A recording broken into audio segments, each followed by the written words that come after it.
know the language your trauma speaks as much as you know your love language? Let me go ahead and play this clip. You ask the average person what their love language is, it's a good chance they'll be able to clearly articulate to you what they understand is the language that their heart speaks or how they respond when they get what they desire. But if you ask those same individuals, what is your trauma response? Or what language does your pain speak or your stress speak? They will hesitate, they will deflect, or they won't be as responsive. What if we placed just as much energy into what we understand we need as how we respond when we don't get what we need? If we became more aware of how we respond when we don't get the things that we desire or when we may be triggered, we will have healthier relationships, because the best thing that you can bring to any relationship is a better version of you. The best thing you can give someone else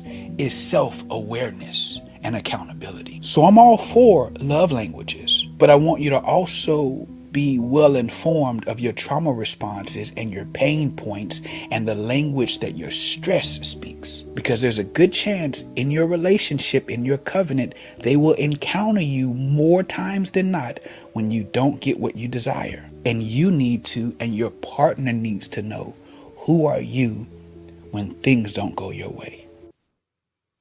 All right, let's go ahead and hop into it. Do you know the love language? I'm sorry. Do you know the language your trauma speaks as much as you know your love language? Go to you first, Marcus. What are your thoughts about that, sir?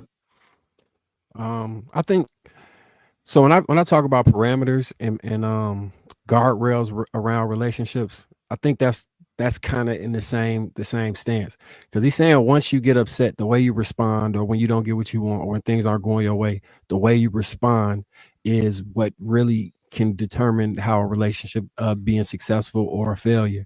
And it's a lot of people that when they don't get their way, they get an attitude. They might stump out a room. They might curse you out. They might call you all type of names. I've heard of people using this- I've heard of people using your secrets against you and all type of, like, just the most hurtful things that they could do. They might even you know cheat on you just because they mad and upset and all those things. What I always recommend is understanding that you need to put guardrails up for yourself, so that you don't find yourself in a situation where you say things that you can't take back. Because once you put that out there, you can't drag that back in. It's just gonna sit. And even if you move past it, it's still in the back of that person's mind that you actually think this about them. You can say whatever you want hurt to somebody, and they may not ever truly forgive you for saying that, or ever think that you were just saying it because you're angry. And that trauma response is one of the reasons why a lot of these relationships break up. And if you're in a position where you're constantly engaging in that, it just like love can be reciprocal, that trauma and anger can be reciprocal, and you'll just be hurting each other and one upping each other, hurting each other and one upping each other. Hopefully the relationship ends, but if it doesn't, it might result in violence or worse. So yeah, I absolutely think people need to identify their trauma response. What I try and do when it comes to things that may bother me is I create a filter in my brain. So I'll hear the information, set it in a room, and then run it through logic before I respond to this. Did I hear this correctly? And what is my desired goal that I want to communicate? So I don't just what shut up. Da, da, da, da, da, da, da, da, da, da. No, I try and hit that person fully out, take time to formulate something so I can get whatever it is I'm trying to get across, matching my end goal. But yeah. Okay, Marcus, the power of listening, man. I don't think people are self-aware about that. Pink Pineapple, you there? I'm here. All right, what are your thoughts about this, man? I do think you need to know what you can know. We're ever changing people. And so, as life goes on, we still experience things that don't sit well with us, that may trigger us, that may affect us negatively. I'm not always going to know everything so matter of fact. You know what I mean? Like, I know some of my childhood traumas that I can advise my partner of, or the person that I'm with along with my love languages and why. But I think it's too many different factors to just continuously know. It's just being aware, you know what I mean, and letting people know when things do affect you or bother you. Like, I just want to be consistent. I just like if I'm like, you know what, this never bothered me before. I was never a jealous bitch until you said some weird ass shit to me the other night that made me think that maybe you doing some wild shit. You know what I mean? Like I need to be aware that hey, that's something that's affecting me now that may have never affected me before. I'm not a jealous person, but now you're treading on a thin line that makes me feel this way. Of course, it's a feeling, and I have to be aware of what is it, intent and impact, right? Like what you did in comparison to what you were really trying to do, or what you did not knowing how it affected me. So I don't know. I want to stay conscious of my triggers so that I can let people know. It doesn't mean that they're always going to address them appropriately.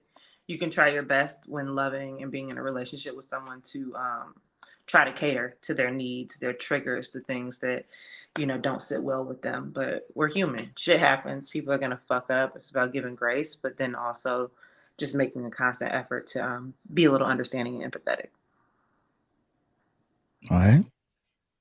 I was gonna say to Pink Pineapple, I agree with that. Like sometimes you're not gonna know your traumas and everything and your triggers until you get out your parents' house. Because sometimes your parents' house could be the cause of you having this trauma anyway. So you're not gonna just learn and be like, oh yeah, I need to go to therapy. How the hell you gonna know you need to go to therapy if after you leave the house you go straight to school or work or whatever, and then you continue doing your routine and your pattern? Sometimes you're gonna learn by getting in a relationship. And you're gonna be like, damn, that shit pissed me off. Like what he's saying sounds good, but that means that he should suggest right after high school, everybody should go into therapy. So maybe that person can help you figure it out. If you're not doing that, then you're gonna find out in the relationships that you plan to be in. So that's all I have to say. All right, let me go get Roof in there.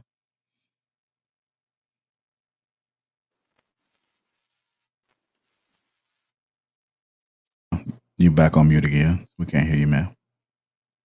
Just unmute. Yeah, there you go. So how I think is that your trauma is the negativity that you give, Hold on. and your love language is what. Hold on real quick. Yeah, a lot of static. Let me see. All right, try it now.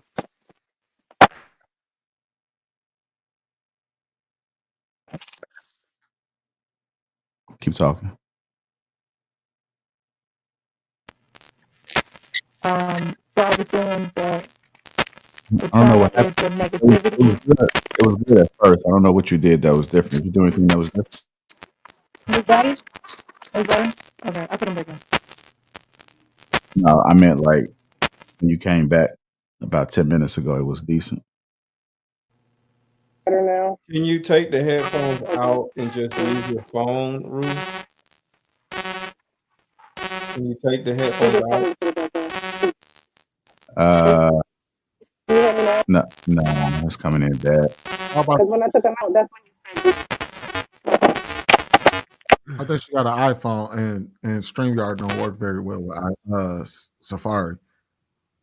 It worked fine. I think it might just be Take the internet. headphones out and just talk into your phone. I don't think she's not winning. It don't matter if you take it out. I just think she's not winning on the signal side. I just think it just causing all type of Yeah, that could be it too. yeah. It was working fine when you came back, so I don't know. I don't know what happened. I'm not talking about within the past 5 minutes. I'm talking about when you came back on the last topic. You was A1. I don't know what happened. If you changed the setting, did anything? I'm gonna just come back.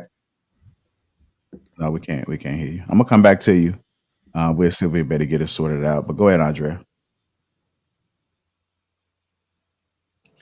Well, I think that this is what I have been saying this whole time, to put yourself first and make yourself a priority, and finding yourself and grasping a hold to your identity before anything, or pursuing anything, or putting somebody else in your life as a priority. So this is aligned with what I'm saying. Um, I also think that being the case, I feel like when we're having certain discussions and we're giving our personal experiences of things, I don't think that it's okay for people to throw different life experiences at other people's face just because they disagree with a talking point that you may have. And I just kind of really had to say that because I didn't feel like it was okay for you to like bring up Mr. Lego's personal experiences and try to classify it as a failure just because it didn't work out to what you feel like it should have worked out. Like, I feel like we have a lot of I feel like it's a lot of audacity and nerve for all of us to be imperfect people, but because we have a different politic or we see things differently, we feel like it's okay to throw people's lives in their face and try to pick their points apart or invalidate their points just because of experiences that they've had in their life. They may not have that control over. Like, they may not. It's so many different nuance to people's decision making and so many different layers to why people comes up with decisions or why things just may not just work for the best in a journey, or people grow apart or just whatever. And I feel like we don't leave enough room for people to just have real life experiences. And I don't think that that's okay to invalidate somebody's experiences because they don't agree with our point and throwing their life experiences in their face.